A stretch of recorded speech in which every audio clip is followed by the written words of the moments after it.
Is Trump a fascist? I think that would be giving him too much credit. But I think also, just like from a textbook perspective, yeah, he ticks a lot of the boxes. All these cosplay militia folks who somehow disappeared from all the protests now. They're, the ones getting paid and wearing the masks and giving people trouble. So, I mean, that's what a police state is. And that's what we got. The American identity has always been very conflicted, I think. And the ideas that we have about ourselves as Americans, not perfect. The American dream, the idea that if you work hard and play by the rules, then you're bound to get ahead. It's fair to say, just economically speaking, that is no longer the case. I think wealth inequality has reached the point that it's so off the charts at this point. So is the system broken then? Yes. Next question.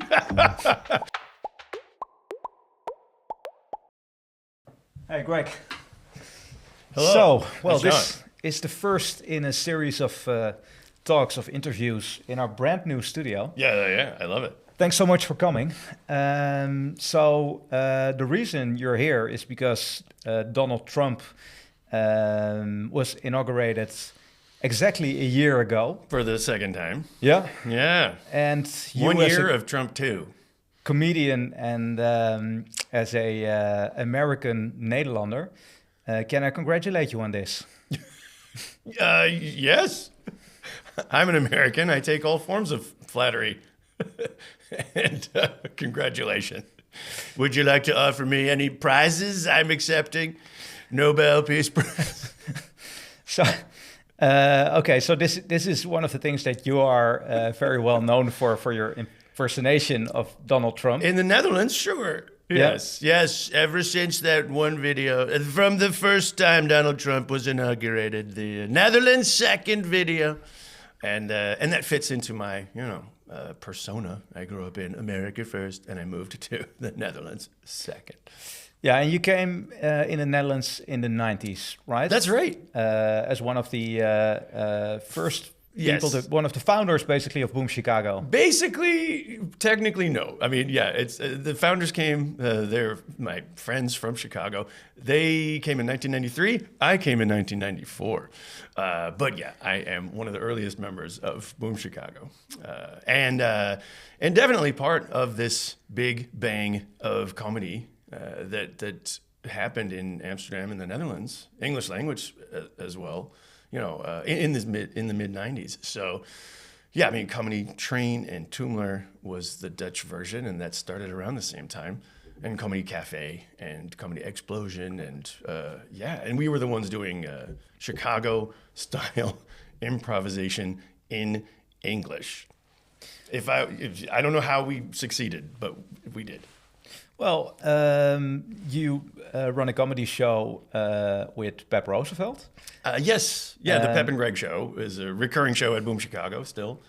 So, and this has been running for quite some time now. Yes. And then also, some other comedians who worked here in Amsterdam, they became really famous running their shows going back to America. But you're one of the people who actually stayed here. Yes, I've gone native, yeah. Which is interesting because I think that you have the insight into Dutch society, American society, and also the state of the world, basically. So we started off congratulating you on 1 year of Donald Trump. Yeah. But although, taking the congratulations, are you a fan? Of Donald Trump? Yeah.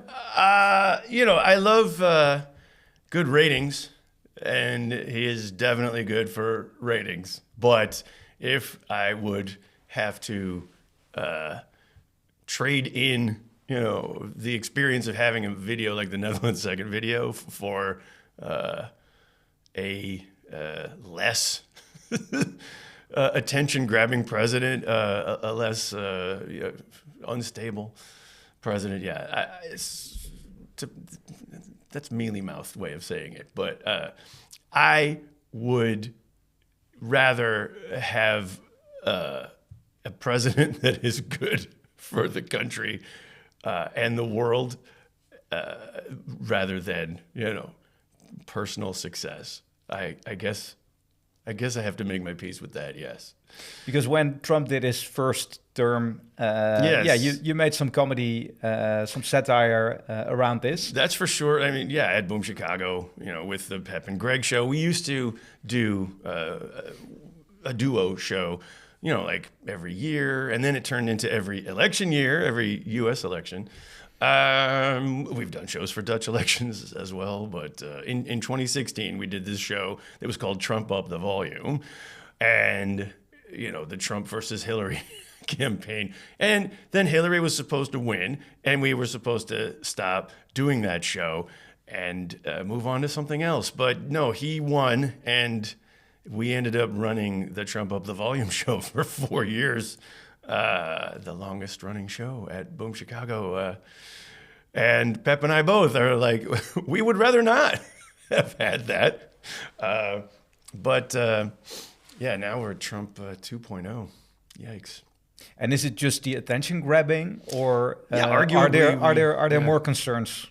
Yes, definitely. I mean, we could talk about the difference between Trump first term, which was not as, there were days off, there were days where you could just, take a break from the headlines.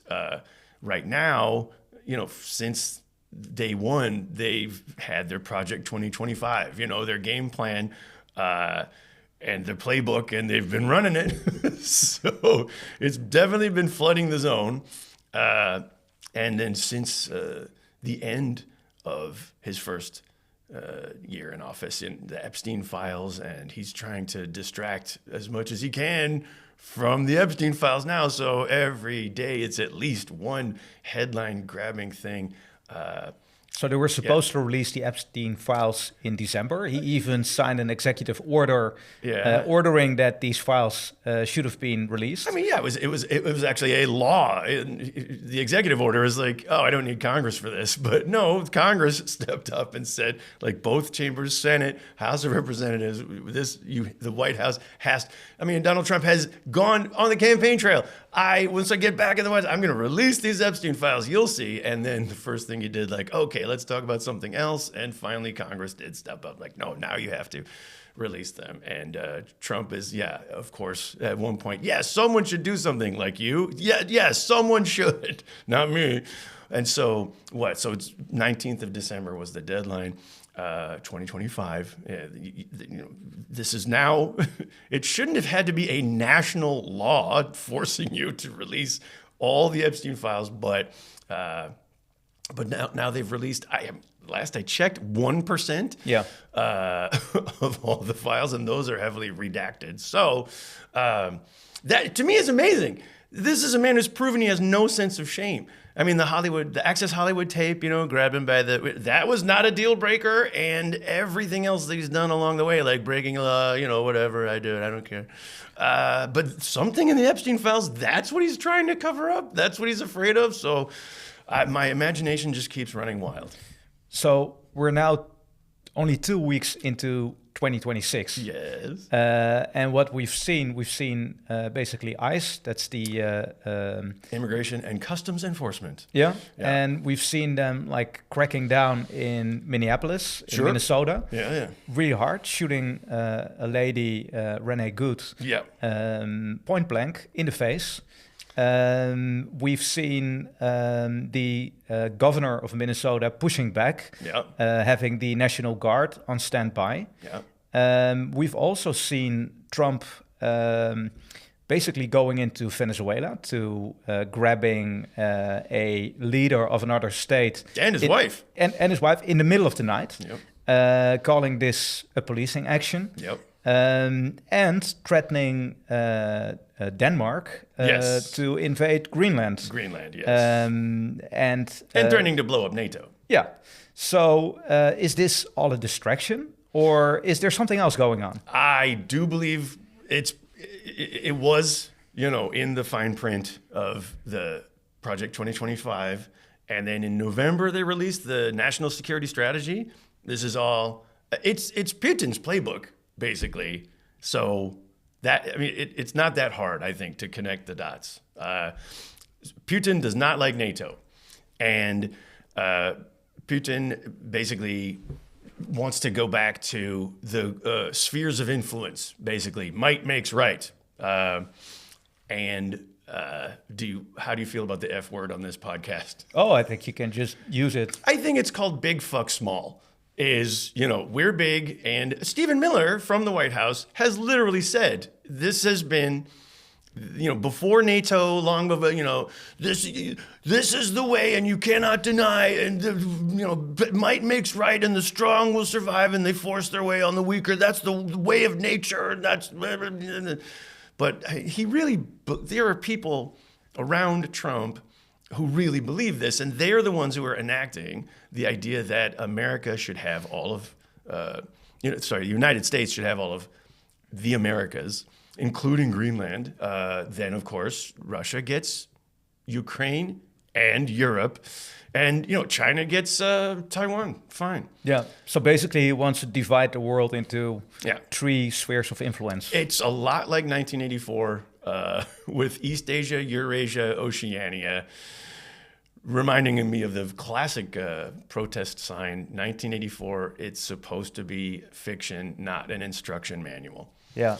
So Stephen Miller, that's one of Trump's main advisors, basically in the White House. His title now is, I think, the Deputy Chief of Staff. Okay. And the wife of Stephen Miller came out with this tweet while the Maduro raid was going on. Right. And she came out with a tweet with the American flag over Greenland, right? I think so, yeah. Well, so that was spelled out in the national security strategy, and even it started with J.D. Vance coming to Munich, as soon as Trump 2.0 kicked off, shocking everybody, saying that it's the enemy within, European culture is the biggest threat to Europeans. We need to do it more like the Viktor Orban way or the Vladimir Putin way. And so that's all their marching orders, basically, America should have all of the Western Hemisphere, Greenland included. And now you got Trump saying, whatever comes out of his mouth is whatever someone influential whispered into his ear 5 minutes ago. But someone pretty consistently has been saying, well, it's national security. You mean like NATO? Because we're in NATO. So national security is not an issue. Like, no. It's like Russia and China might take Greenland. Yeah. So that's now a threat, and that's what, that's apparently the threat that we have to protect Greenland from. So are they using it as an excuse? Yeah. Is it like a mobster tactic that you basically come into a shop and you say to somebody like, hey, really nice shop you've you have here. It would be a pity if something happens to your shop. So let us shame. Yeah, take care of the security. Yeah, exactly. Well, don't forget the reason that Trump said he went into Venezuela was for stopping narco-terrorists and drug traffickers, and all those poor fishing boats were not trafficking fentanyl to the United States. They were trafficking cocaine to Europe. Who's going to supply our cocaine, Sean? As soon as he went into Venezuela, then what? We forgot about drugs. Drugs? No, that was never a problem. It's the oil. And in a way, that makes me think like America being colonial is actually the most consistent form of behavior. Sort of comforting in a way. These guys are just being honest about it.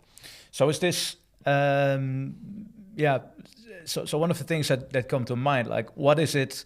What is the American identity? Is it what? It's like that's a biggie. Like growing up in the 80s myself. Oh yeah.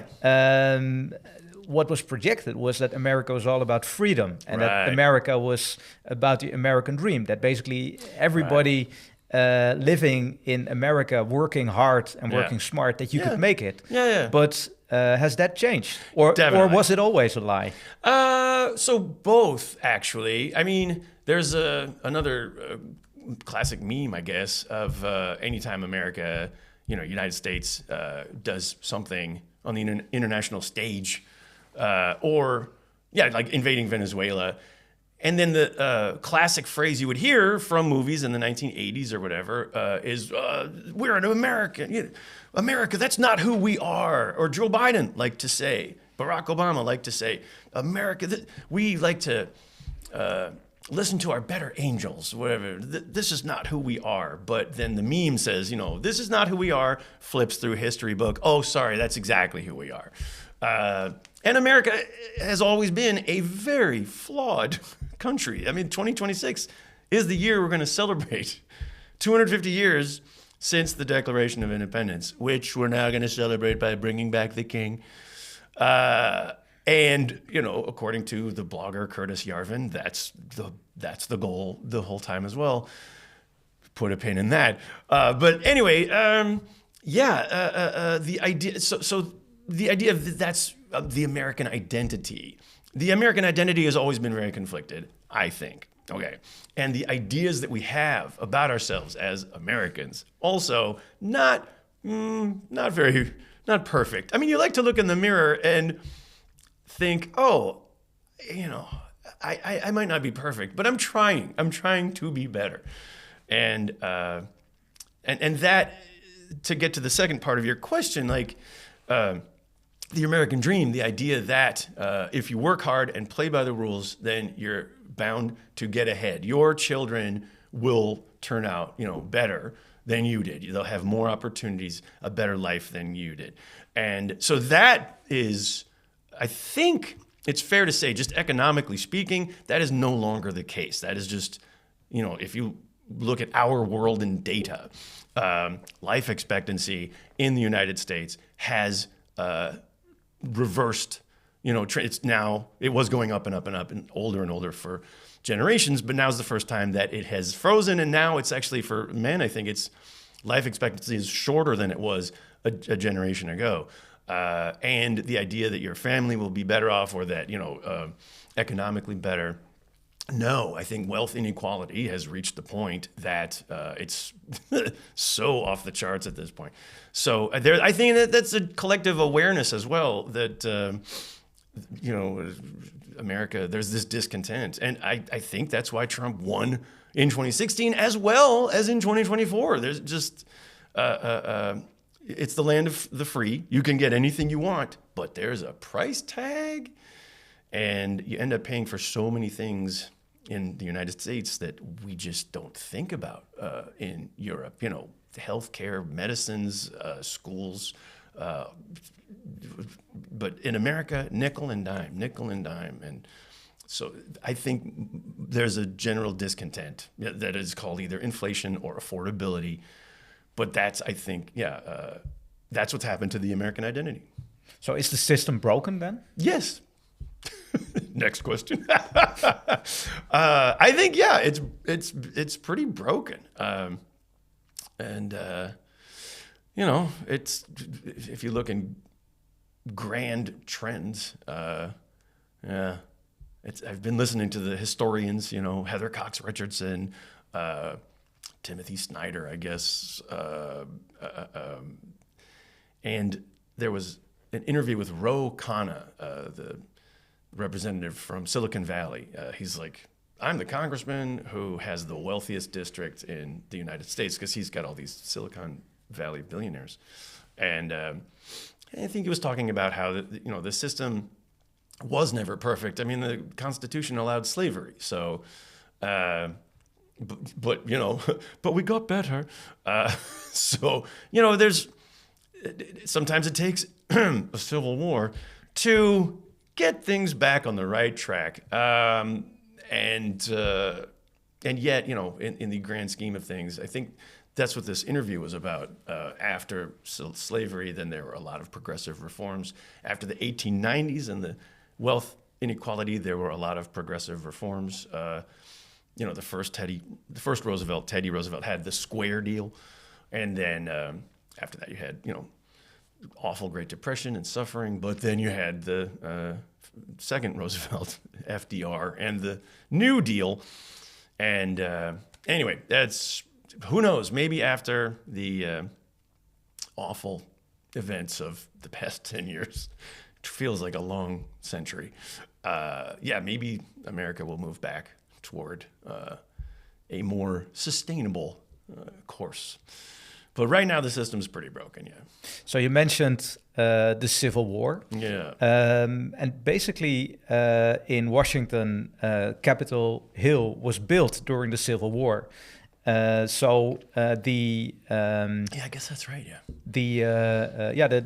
The Capitol, I believe, was built like during the Civil War. Okay. And it was really tedious times, of course, because you're building something to show America and to show the world, like, hey, actually, this is something that we strive to be. Yeah. So, what is it right now that America strives to be? Or is it not so clear? Is America so divided that half of the country is striving to be, I don't know, like a really conservative world power that divides the world into a couple of influence spheres, and then the other half of America, I don't know. You tell me. Like, what does America want to be? There are different ways to answer that. I guess the latest one in my head is this author George Lakoff, who wrote "Don't Think About an Elephant," and it's sort of a guide of, well, just how psychology works and how a political argument can be successful. It's fair to say that his book was not well enough read, for the Democrats to learn anything. But separate question. Anyway, but George Lakoff was talking about how you could look at the party system in America as mama versus papa, mother energy, father energy. And the conservatives are very much father energy. And then you've got Mark Rutte, the head of NATO, saying, daddy's home. Someone's got to say daddy's home. And I think that's Rutte trying to recognize that, yes, Trump is bringing this big father energy. And Democrats are more like the mother energy. If you get sick, that's who you want taking care of you. I think the quote from the 30s and 40s, was, we should not judge a society based on the achievements of its few most successful individuals, but of the general, or by the success of the weakest individuals, or I'll get that quote right later. But that is. But is this the divide that we're seeing right now? Yeah, I think we're seeing the half of America right now is just like, we need tough, we need borders, we need border protections. And yeah, let's talk about the polarization and how there's an entire industry, the attention economy, which is thriving on this polarization, on an algorithm that literally gives. I think Van Jones just posted something, the CNN guy, posted something about how much the algorithm is influencing what we're seeing. Like you mentioned Minneapolis and this mom who was, a violent protester threatening the life of this poor law enforcement officer. That's literally, they're thinking that a bunch of liberal wine moms are showing up and stopping firefighters from doing their jobs. That's how they see it. And there's literally a faked image from the White House saying like, oh, look, he was in front of the car and she tried to drive over him. There's the mother side, the mother energy, the, progressive, liberal, Democrat, whatever, that's seeing that, you get masked vigilantes threatening innocent people. This mother wasn't protesting. She was dropping off her kid at school and they blocked the street, which they're absolutely not allowed to do. So anyway, yes, I don't need to go drill down into that. It's awful. But the point is that these images are being interpreted in two very different ways. And yeah, is it possible for someone to come along and reunite us or bring America closer to some sense of balance? I think, yeah, definitely. Don't know who that person is just yet. But it has happened before. Yeah. Yeah. But Barack Obama came along and took us out of this George Bush era. That's an example. I think we need someone who's like Barack Obama times 10. but because that's how far the situation, the polarization has gotten. So what happened to the conservatives within America? Because mentioning George Bush, I sometimes feel like, although he started the war in Iraq with complete bogus reasons, right. Which is weapons of mass destruction that never existed. Yeah, and in my opinion, if you start a war with bogus reasons, that's just criminal. Yeah. And still, I feel that the world was better off with George Bush than where we are now. No, you literally got Dick Cheney, who was the war criminal, who was giving the marching orders to George Bush. He was whispering in Bush's ear. He came out and said Donald Trump is the biggest threat to our country that I've seen in my lifetime. Yeah, so Dick Cheney and his daughter came out against Donald Trump. Yeah. And I don't know, like 15, 20 years ago, these were basically the most right-wing people in the government in America. So what happened there? Wow. I mean, I guess I would say that in a very general way, since the United States was allowed to go into Iraq under false pretenses and no one was arrested and, tried, no one was convicted of war crimes, and, Afghanistan, not far different, going in there, and then the justifications, yikes. Although after 9/11, the attack on the Twin Towers and the Pentagon, it became clear that the attackers were Saudi. Well, but that we can't go into Saudi Arabia though. No, but that the leader of these attackers, that the leader of Al Qaeda, was basically hiding in Afghanistan. So. No, of course. I think that that was the only time that the Article 5 of NATO was invoked. Yes. Yeah, that's true. That the allies came to help America to start the war in Afghanistan. Right. But at least there was a goal, get Osama bin Laden. And a pretense. Yes. And sorry, but to answer your question, what happened? How did we get to this point? I mean, since the Iraq war, the 2003 invasion, was never punished, then I think that was teaching the wrong lesson to a lot of people who believe in that might makes right worldview. So why not just try that again? And although, Trump in his first term, like many MAGA proponents liked to say, Trump didn't start any new wars. Yeah. He almost got America out of Afghanistan. It was Biden that actually followed through and did that and, suffered greatly for doing it as imperfectly as he did. But anyway, Trump in the first term did not really have any new wars on his watch. Anyway. So the MAGA view was that America is not policing the world anymore, basically. So no more Globocop. Yeah. So they wanted to get out of the wars, but now since recently, you see this completely turning around, and you see MAGA people on TV. Saying, well, we can actually do it. We did it in Venezuela, so we can do it in Greenland. So this is also a shift. It is a shift. And, I think if might makes right is the fundamental argument, then whatever arguments you trot out in front of a TV camera, they just don't matter. And it used to be that you could say, look, Trump said this, this week, and a month ago, he said something completely opposite. Those arguments, that doesn't work anymore. Trump being inconsistent, what else is new? Or any politician for that matter.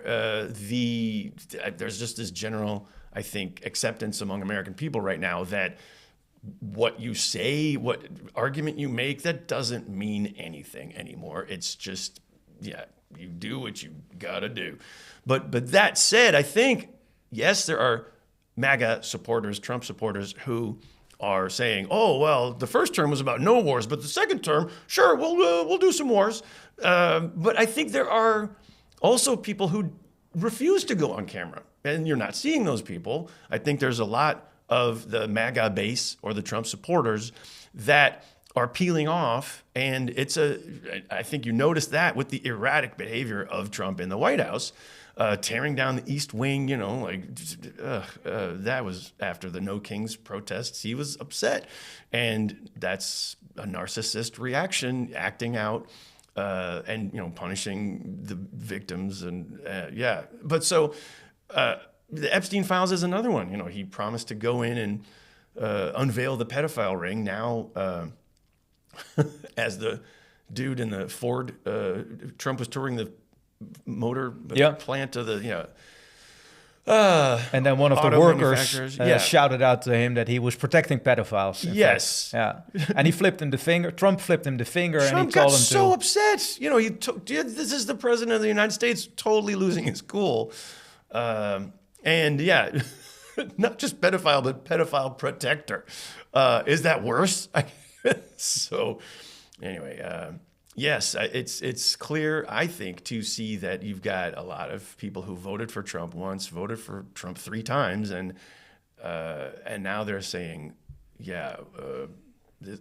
maybe now they're getting it. This guy does not act in their interest.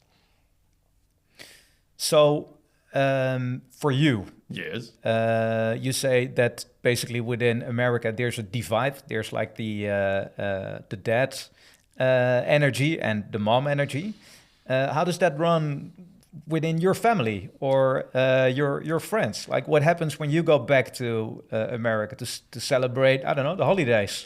Do you have discussions about this? Can you be as open about it as you can be in the Netherlands on stage? Right. I mean, you're a comedian. Like, how does that work?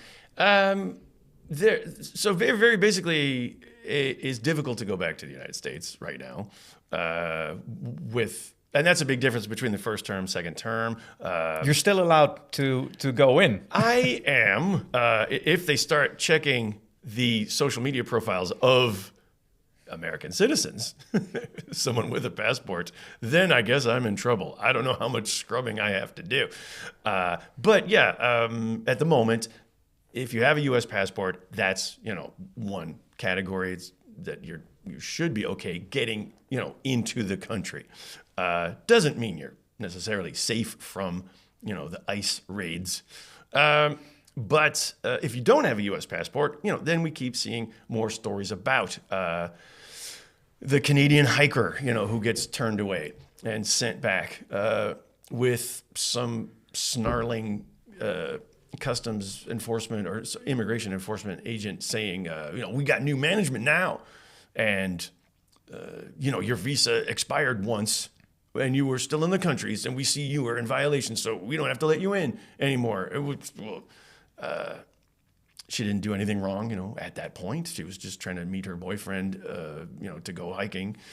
But yeah, I think, she's one story. There's another story of what European academics and climate experts and politicians, who have been refused entry because we don't like your social media posts, and so. And this happens, then people get detained, and it goes not just sent back, but sometimes detained. Yeah, you know. So my family invited me and my wife to Thanksgiving and our kids. And my wife does not have a U.S. passport, so I said we would love to come. Thank you so much. And yet, I have to admit that there's not a 0% chance that I get through. Immigration and customs, no problem. And then, oops, where's my wife? She had to go in this other line, and she didn't come out. And now it's like 12 hours, 24 hours, 36 hours. We're still trying to find out what happened. Where is she? It almost seems like these immigration people at the airport are trying to give us, the runaround and or cover up, what they're doing. You have to hire an immigration lawyer, and if you're lucky, then half of your 7 days vacation is taken up trying to get your wife out of legal limbo, and that's if you're lucky. But this is something that you are afraid of. This didn't actually happen yet. No, my wife keeps bringing these stories to me. Here's another one. Here's another. Oh, this time it's a former European parliamentarian. So yeah, she's mortified. I would not ask her to visit the United States right now. But that said, when I go, the last time I went was in March of 2025. And then I'm finding that, can I talk about, are there people in my family who are, look, I'm Greg Shapiro. There's also Ben Shapiro. It's fair to say he has a different political, profile than I do. Yeah. So I met him? No. he's a conservative influencer. Definitely, he's an expert, debater, and a podcast host, I guess. But yeah, he's very good at what he does, and I keep hearing from other people saying like, oh, now there's a rift, from the Turning Point USA American Ben Shapiro, and anyway, I try. That's the point I'm getting at is. I don't have to have any painful political debate with people in my family when I go to visit, but I have found that this past time that I went to visit, there's like a filter, bringing up anything political is greeted with back off, or like, should we take a little pause? Are you sure you want to go there? And I think there's a real resistance to, there's an awareness of the fact that Trump thrives on attention, and we don't necessarily have to give him that attention. So there's a lot of talking about the weather. And that's fine. And this is probably comparable to the Dutch. Laten we het even gezellig houden. Let's share some niceties during Christmas on the table. Koetjes en kalfjes. Yeah. And sports. Yeah.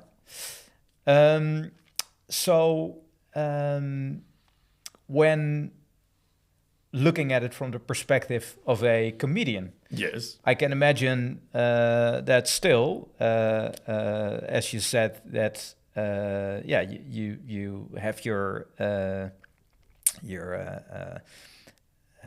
thoughts about the whole situation, and you don't feel really comfortable with the path that America's heading right now. Still, as a comedian, I can imagine that it is also a lot of inspiration. So how do you use this? How do you use this material? And are there subjects that you feel that you cannot touch? Phew. Two different questions there. Yeah. So first of all, the inspiration and the moment that Trump 2 came along and Pep and Greg, at Boom Chicago, we didn't have a show planned for during the term, just during the election. But so we forced ourselves kind of to come up with this like pub quiz format now. And that's an outlet for us, and there's a lot of inspiration that comes from that. So that's nice. And we get to talk about things, wonky technical things, but to me, the stuff that could make a difference, like the little things, like we had a whole theme of the technical reforms that you could make with the American system right now that would make it less broken. And you don't need a constitutional amendment or whatever, but just the idea that the House of Representatives, the lower house, should be growing. Now you've got like one representative who has 75,000 people in their district, and you've got another representative who has 7.5 million in her district. So it's so Anyway, the last time the U.S. House of Representatives grew to match the U.S. population was 1920. So there's no law saying you can't grow it anymore, or I think there is, but you could. So this is the system basically. You have Congress, which is the legislative system, or the one that's going out the window now. But yes, yeah. Well, I mean, we can talk about that whether it's functioning or not. Yeah. But Congress basically has two houses. You have the Senate and the House of Representatives. Yes, Senate, like in the Netherlands, you've got the Eerste Kamer, the upper, and then the Tweede Kamer. So you have Senate, and these are the senators that come from the different states. Yes, and two per state. Yeah, and then the House of Representatives. Can you explain me how that works? Yes, that is, I think, well, it's based on, the districts are supposed to be based on population. But, that's within the states. And anyway, so like I said, it's gotten out of whack. There's too much disparity right now. But in theory, yes, there are 100 senators max, because there are 50 states, 2 per state. But the amount of, it's 435, in the House of Representatives, the lower house. So there are more. And the idea is that they can be a bit more in touch with their constituents. Yeah, so the idea is that they represent the voters, basically. But since the country has grown, and also both political parties try to swing it in their own direction to basically make it as the outcome as positive as possible for them, for their party, for their party. And you're saying, okay, so this is one of the things that you could change. But then when the country is as divided as it is now, do you feel that this is like a good moment to change this? Or it was a good moment during Joe Biden, actually. And there was, or during the first term of Barack Obama. And, it was difficult because Democrats always want so much consensus, Fine, you could quibble about what was really technically possible in the first term of Joe Biden, but a strong arm, White House power grab would have been quite welcome for me. Wait a second, a less democratic Democrat. Joe Biden House. is great. He only had a very slim majority to work with. Going back to Barack Obama, that was him assuming that with this healthcare reform, the Obamacare, that happened in 2010. He was way too consensus-minded, as it turns out. But anyway, sorry. Is it still possible? No, not right now, I think. Unless maybe, Trump, who is capable of doing anything, maybe by accident he ends up, fine, there are constitutional scholars saying that the moves that Trump is making right now is giving the White House so much more power that the next time, a Democrat comes in, then maybe the Democrat says well, maybe I'll just do whatever I want. I don't care what the, rule of law says, and this is the idea, basically, that the inspectors general say, This is the idea, the philosophy that basically the president of the United States, from his function, has all the power. So they can basically overrule the laws that Congress make. Right. This is also a constitutional right, but that the power goes way beyond that. So that and the question is whether the Supreme Court would agree with this or not. Yeah, the Supreme Court, which has been largely handpicked by Trump, so to be as conservative or extreme as possible. Anyway, well, so I'm okay, but this is all getting. I know, I'm trying to answer really technical. 3 different questions, but yes, Back to the comedian stuff, because maybe that's more interesting, because we cannot really change the technical stuff. And dear listener, maybe you don't care, really. No. And there are people who know more than I do. But you asked earlier about, are there topics I don't feel comfortable, bringing up? And Yes, that is true. And, we noticed this, I think. So what topics? Well, topics. Or you don't want to talk about those? I'm not allowed. It's whatever's funny. Things are funny until they're not. That's the rule that we found out during the Trump first term. Like Trump, he's a bit narcissistic and crazy. Ha ha ha. But then the very first weekend that he became the president, he started. I think he went to like the CIA headquarters or something for some event, and was supposed to talk about national security. No, he starts talking about how his crowd for the inauguration was actually bigger than Barack Obama's, and the photos that you're seeing are not. And it's all been faked, and it's all a conspiracy to make him look bad. And everyone, even in the national security community, was like, whoa, this is so much worse than we thought. That was the first moment when it's like, oh, this isn't funny anymore. This doddering old, selfish dude is actually kind of going to be a problem now. And then pretty soon Trump, like the second weekend, Trump imposed a Muslim ban, from immigration to the U.S. And that's just, blatant racism. Or is there a better term? Religiosism.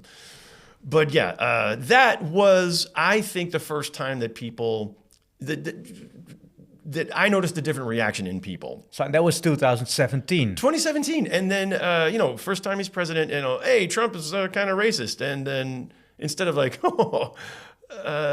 he is kind of. But then like, oh, no, he's really like locking up people on their religious affiliation identity.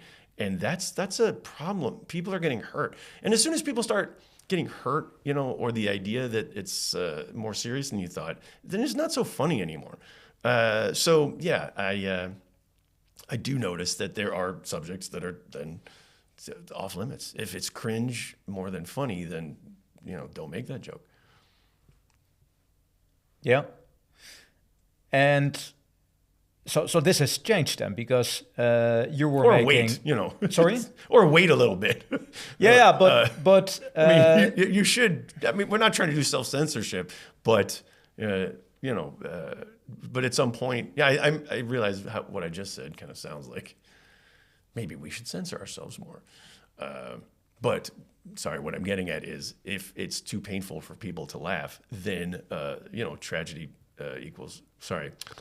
comedy equals tragedy plus time. So you just have to wait a little bit. Yeah. Thanks. Yeah. No, on the self-censorship, do you feel that you can say anything, and that comedians also working in the US can say anything they want? Or could you, I don't know, get taken off the air, like what's happening with Jimmy Kimmel, for instance? That was amazing. I mean, that was September of 2025, and I do remember being, cautious or, upset. And it was not only Jimmy Kimmel, whom I don't know, but Seth Meyers, whom I do know, because he started his career here in Amsterdam. And so, he's got Seth Meyers, closer look, is very anti-Trump, and he's very open about that. But so I think the same time that Jimmy Kimmel was forced off of the air of ABC network, Trump sent out a post saying that, Seth Meyers should be next, and NBC, look out. But so I think it's, it feels like it gets closer every time. So that's, for American comedians, the fact that Jimmy Kimmel was reinstated, and that seemed to be like a line that, shouldn't be crossed. That was a big deal for U.S. comedians. And for me as well, honestly, feeling over here. So anyway, I don't know what's going to happen next, but but self-censorship, now it feels like I should try harder to make to make jokes, to bring up topics that need to be addressed.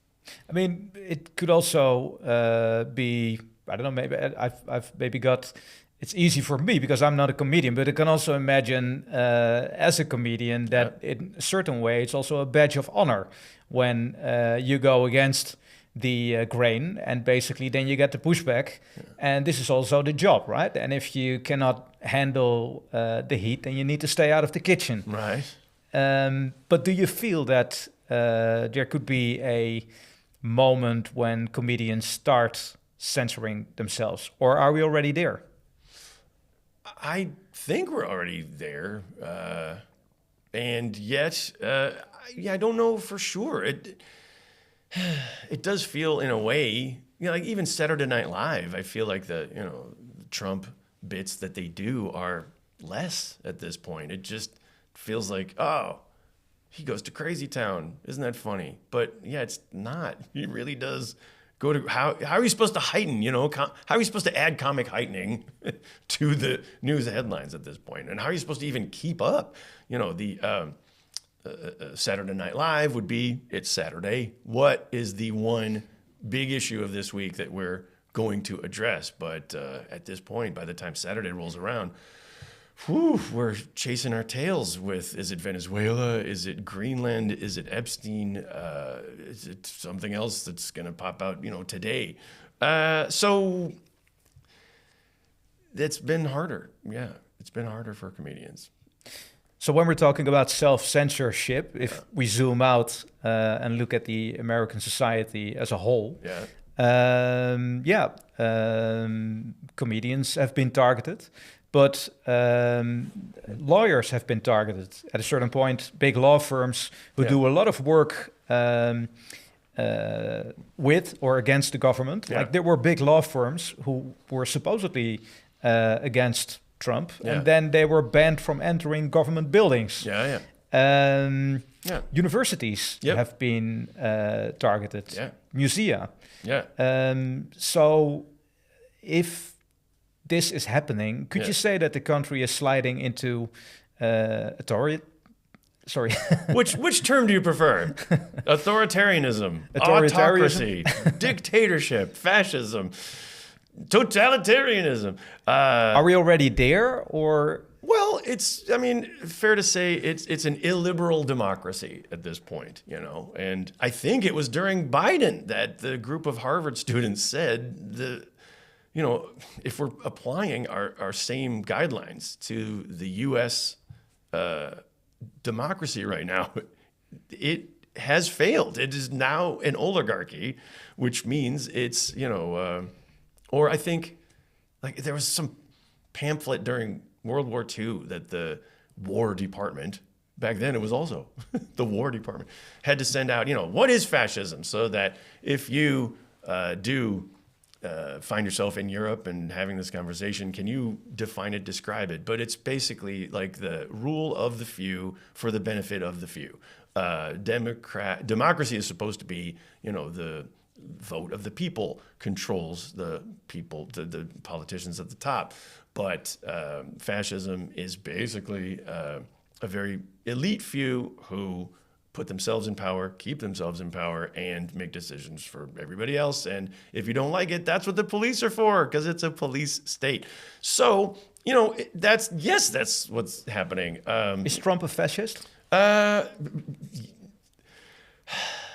think that would be giving him too much credit. But I think also, just like from a textbook perspective, he ticks a lot of the boxes. And the one piece of legislation that they actually passed called the Big Beautiful Bill, what that did was to create this police force, police state, basically, the ICE, Immigration's Customs Enforcement, that's what is now like has the bigger budget than a lot of countries hold militaries, and all these cosplay militia folks who somehow disappeared from all the protests. Now they're the ones getting paid and wearing the masks and giving people trouble. So, that's what a police state is. And that's what we got. What is the way out of this? Let's see. I know this, right? It's comedy. Yeah, I mean, unfortunately, I think a lot of people have the wrong answer. Like, well, Democrats are like, the midterms will come and then we'll see. Then, first of all, like, oh, the midterms will happen at the rate we're going. Yeah, it's not going to happen. Or, if you say that under a state of emergency, you can act with impunity, then they'll create a state of emergency so they can act with impunity. Anyway, how do we get out of this? I guess I feel like it has to get worse before it gets better. And we've already seen that there are the sort of red lines, when they try to pull a pretty popular comedian off of the air. Yeah, it turns out there's popular resistance to that. And, the whole Epstein thing, the base really seemed to, care about that. They don't seem to be letting it go. And I can imagine that we don't know yet about the Minneapolis shooting of Renee Nicole Good. And, is it working, the disinformation campaign? And now the Justice Department is going after the wife who was in the passenger seats. Talk about blame the victim, but really persecute the victim. If that kind of blows up and backfires, then I think you could have a third major, and just the whole affordability thing. Trump promised to become president and bring costs down with tariffs, which only seem to be boosting costs for consumers. So, I can see that it might have to get worse before it gets better, but that there will be enough popular resistance that ends up forcing people out. Here's another podcast you can listen to answer their question. Jon Stewart was interviewing Maria Ressa from the Philippines. And this is a woman who helped get Duterte out of power. And Duterte is now in The Hague. So she basically talked about how these fascist, regimes that come in and they say we'll rule for 1,000 years. Most of them don't. And in her case, she was, facing all kinds of legal troubles and being attacked for speaking out. And she's like the Machado, the Maria Machado. As Venezuela has Machado, Maria Ressa was from Philippines. But, there are a lot of, I just posted this the other day. Can we remind ourselves how many former presidents are in prison for breaking the law while in office? France just put Sarkozy behind bars, but then you've also got South Korea, Philippines, of course, Brazil. And Thailand as well. And that's just at the moment. So it's not impossible for, mature democracies to do the right thing. To bounce back. And put law and order first, yeah. Yeah. So what role does arts and comedy play in this? I have to think of a show that I did just this past week, and it was a USA update, for a private event.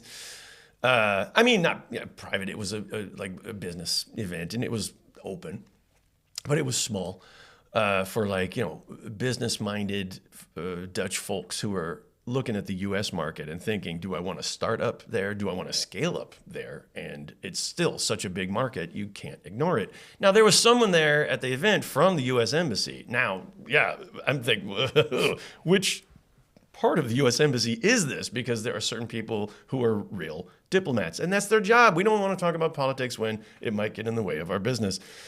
But then you've got the ambassador, who's not just a wealthy donor looking for a cushy job. I think he really believes in, the MAGA Trump world's agenda. So he was not there. In fact, I think he canceled and someone else came along. But, what do you say at an event like that? And I think I had to acknowledge that it's... easy for me maybe to be a comedian and do Trump bashing.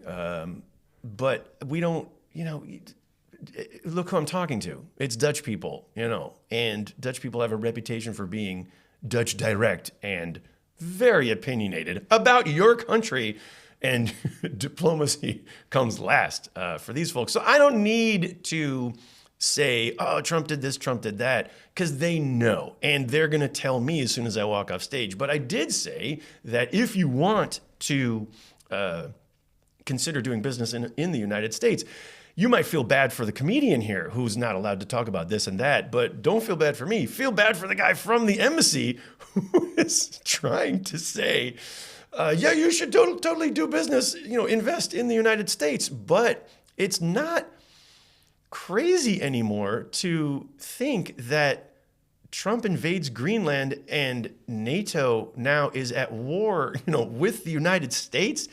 And European businesses have to divest from that country. That's not off the table at this point. That is a not 0%, chance of probability. Well, not 0%. I think there was an analyst of Deutsche Bank who came out with a analysis just the other day, saying that it's all fair and fine that the US is really powerful. It's a powerful economy. It's powerful with the military, but at the same time, they fund this with a lot of debt. Yeah, they're totally in debt. Unsustainably so. Yeah, so the amount of debt that they have in Europe supposedly is over $8 trillion. Yeah. And this analyst from Deutsche Bank also said that if basically you get even a trade war between the US and Europe, why would Europeans sustain that debt? Why would they maintain that? And they could also just sell off those treasury bills, which would have an enormous impact also on European economy, but it would also have an enormous impact on the US economy. Yeah, that would be game over, So there are, weapons, or there are, so I should say options that Europe, your NATO countries have to hit them where it hurts. Yes, that's not crazy. I even mentioned, Jerome Powell, so the Federal Reserve Chairman, that Trump appointed, but Trump now wants to get rid of that job and do the because Trump wants the interest rates to go down, right. And he's basically saying the whole time that Jerome Powell is an idiot for not doing this. Sure, but so very basically, what businesses? This is what I learned. Businesses are looking for stability, and that's the last thing they have right now in the United States. And certainly, if the president takes over monetary policy from this totally independent agency whose job is to not listen to what the elected politicians say, and to look at data only and make their decisions based on that. So if the president takes over, and certainly Trump, who's changes his mind from one day to the next, and seems to act mostly in his own interest, then that is adding so much uncertainty to the U.S. economy that already the investors might pull out just based on that. So anyway, those are things that I still felt like were safe to make jokes about. You also mentioned that you feel before things can get better, it's probably going to get worse. Yes. Are you afraid? I am. I already said, I'm afraid for my little niece, who is 13, 14, and becoming a woman now in a world where she has less reproductive rights than her parents did. And so that's already concerning. But, will push come to shove? I was surprised that the term wine moms came up, and a lot of people watching the United States thought, this woman in Minneapolis, the ICE raids, they shot a woman, but this time it was a white woman. So I don't know. Now, will there be a different, what was another phrase? Like dystopian fiction is basically reality applied to white people. So maybe, white people will now wake up and say, now we're also getting targeted. But so now I would expect the Trump administration to say like, no, this was an exception. And, hey, let's stick together. No, they really are targeting wine moms now. And that's my family. I have a number of wine moms in my family. If they're now being labeled Antifa and targeted, and people do go up for a peaceful protest, and then, it's in the old fascist playbook. You put a couple plain-clothed agitators in the crowd and then, give an excuse to fire tear gas. We're already seeing, little kids who are just on their way to school having to get resuscitated, just because they got hit with tear gas going down the street. These people who are being put on the front lines of this enormous culture war in the United States, that's it's kind of disturbing. But yeah, maybe that actually, with the wine mom thing, gets to another point, which was that the wine moms are the ones who could afford a college education, the 4-year bachelor's degree. And maybe that is at the core of a lot of, you have a wealth inequality problem in America, but we also have a respect inequality problem. I think there are so many people who have been starved for respect from society for so long. I think that's definitely how we got Trump, 1.0. And now it's getting even more extreme in the second term. If we have this conversation in a year from now, where do we stand? What do you think?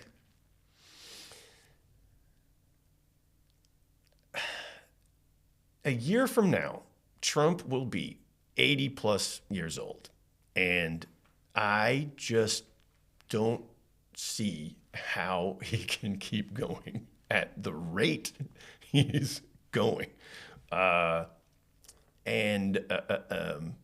seen this pattern now that I've got, more folks, in my family who are passing away, parents, grandparents, and that there seems to be a trend where, when they are at that moment of trying to let go, the heart rate speeds up a lot and they get very active. It's like you have to use up your quota before you can sign off. I almost feel like that's the behavioral pattern that I recognize right now from the White House. I got to do it all now. Before what? Before I get the stroke or whatever. It's not inconceivable to think that a year from now, in 2027, we're looking at President J.D. Vance. And is that better? In many ways, it would be worse. But I cannot imagine that anyone would be as successful at claiming our attention than Donald Trump. And if he's out of the picture, then I think it's game over. Well, Greg, thanks so much. This has been amazing to have this conversation. I feel that it was a really serious conversation that you would think beforehand, talking to a comedian, that it would be like a fun conversation. Hey. But I guess this is where we are. Yeah, that's reality. And I'll make some more jokes. We can talk about climate next. Let's do that the next time. Okay. Yeah. Greg, thanks so much. Thank you.